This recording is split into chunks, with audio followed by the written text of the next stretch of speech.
নারায়ণগঞ্জের রূপগঞ্জে থানায় দায়ের হওয়া এক মিথ্যা অভিযোগের প্রতিবাদে সংবাদ সম্মেলন করেছেন তারাব পৌর বিএনপির সাবেক যুগ্ম আহ্বায়ক শফিকুল ইসলাম স্বপন। বুধবার দুপুরে মুগরাকুল এলাকায় তিনি এই সংবাদ সম্মেলনের আয়োজন করেন। বিস্তারিত থাকছে মাকসুদুল হোসেন তুষারের প্রতিবেদনে। সংবাদ সম্মেলনে শফিকুল ইসলাম স্বপন অভিযোগ করেন, বিএনপির রাজনীতি করার কারণে তিনি দীর্ঘদিন মামলা ও হামলার শিকার হয়েছেন। তিনি জানান, ২০০৫ সালে তার বোন জামাই মুস্তফা ভুইয়া মুগরাকুল এলাকায় ৩.25 শতাংশ জমি ক্রয় করেছিলেন। তবে স্থানীয় আওয়ামী লীগ কর্মী মোবারক হাসান ও তার 3 ছেলে রাজনৈতিক প্রভাব খাটিয়ে ওই জমিতে বসতবাড়ি নির্মাণ করে দখল করে নেয়। একাধিকবার স্থানীয়ভাবে মীমাংসা করার চেষ্টা করা হলেও তারা হুমকি ধমকি দিয়ে বিষয়টি এড়িয়ে যায়। সাম্প্রতিক রাজনৈতিক অস্থিরতার পর স্বপন ও তার স্বজনরা আবারও মীমাংসায় আগ্রহী হলে মোবারক ও তার ছেলেরা উল্টো থানায় তাদের বিরুদ্ধে মিথ্যা অভিযোগ দায়ের করে। স্বপন এই অভিযোগে তীব্র নিন্দা জানিয়ে বলেন, জমির প্রকৃত মালিক তার বোন জামাই এবং রাজনৈতিক উদ্দেশ্যে তাকে হয়রানি করা হচ্ছে। সংবাদ সম্মেলনে মোস্তফা ভুইয়া ও আমির হোসেন সহ স্থানীয়রা উপস্থিত ছিলেন এবং এই ঘটনার তীব্র নিন্দা জানান।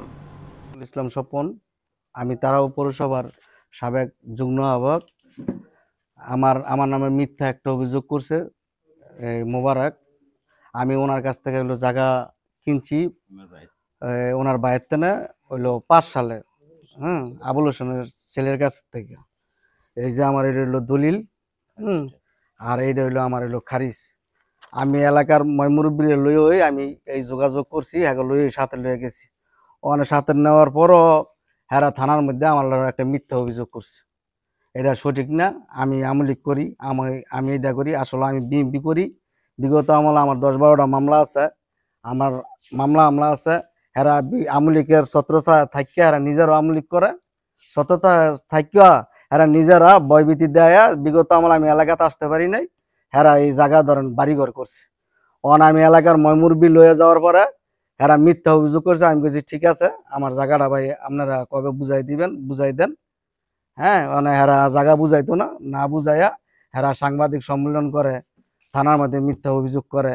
তো আসলে আপনাদের মাধ্যমে আমি আইনের প্রতি শ্রদ্ধাশীল, আপনাদের মাধ্যমে আমি আমার জায়গা যেটা সঠিক এটা বাবা আমি আমার জায়গা আমি উদ্ধার চাই।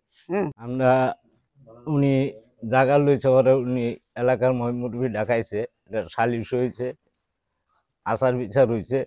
যাই হয় উনি এটা সালিশের উচ্চা বলার এটা মানে না। তারপরে আমি কয়েকবার লগে লইয়া গিয়া শালিশগিরি জিগাইছি। মোবারক, আবার মোবারকের ছেলে কিনার নাম রনি, যে রনিল্লারও গেছি আমরা, মোমিনুল্লাহ রনিল্লাহ গেছি, আর মানে না। এটুকু আমরা জানি। তার এই কেসটাই গতকাল আগের কাল যে গেছে, আমরাও গেছি। তা গিয়া স্বপন বলছে যে এলাকার মুরব্বি যা বলে আমি হেডি মানি, আর যদি তোরা এই আচার বিচার না মানো তা আমার 1 তারিখে ছেড়ে দিবি। এই একটুকু কথা। আমি এই জমিটা খরিদ করি। আবরুদ্দিনের 4 ছেলে 1 মেয়ে ছিল। এক ছেলের অংশের ওয়ারিশটা আমি কিনা খারিজ করছি। খারিজ করে আমার জমিটা আমি পাওয়ার জন্য চেষ্টা করছি, কিন্তু আওয়ামী লীগের প্রভাব খাটাইয়া এরা আমাদের জমিটা জোর দখল করে রাখছে। আর এলাকাতে স্বপন আমার ছোট ভাই, হ্যাঁ এলাকায় ঢুকতে পারে না, যার জন্য হেরা বাড়ির মধ্যে ঘর দরজা কইরা জোর করে রাখছে। বিচার আচার অনেক সালিশি করা হয়েছে, মুরব্বি লয়ে বসার পরও এরা কোনোদিন কয়টা কর্মতে আমাদেরকে কোনো পাত্তেই দেয় না। আমরা গেছি এর বাসাতে যে আমাদের জায়গাটা দেওয়ার জন্য উদ্ধার করতে, মুরব্বি লয়ে গেছি, মুরব্বিরা গেছে। মুরব্বি যাওয়ার পরে হেরা উল্লাস করে থানায় গিয়ে মামলা করে, জিডি করে, আমাদেরকে আরো বিভিন্নভাবে অকথ্য গালাগালিজ করে। এখন আপনাদের মাধ্যমে আইনের শ্রদ্ধা করে আইনের মাধ্যমে আপনারা আমার জায়গাটা কিভাবে আমি প্রকৃতভাবে পাইতে পারি সেই ব্যবস্থা করে দেন। যেহেতু আমি কারোর সম্পত্তি দখল করতে রাজি যাইনি, আমি গেছি আমার সম্পত্তি নেওয়ার জন্য। যদি আমার সম্পত্তি বৈধ হয়, প্রকৃতভাবে মালিক হই, তাহলে আমাকে দিবেন, আর নইলে আমি আয় পারব।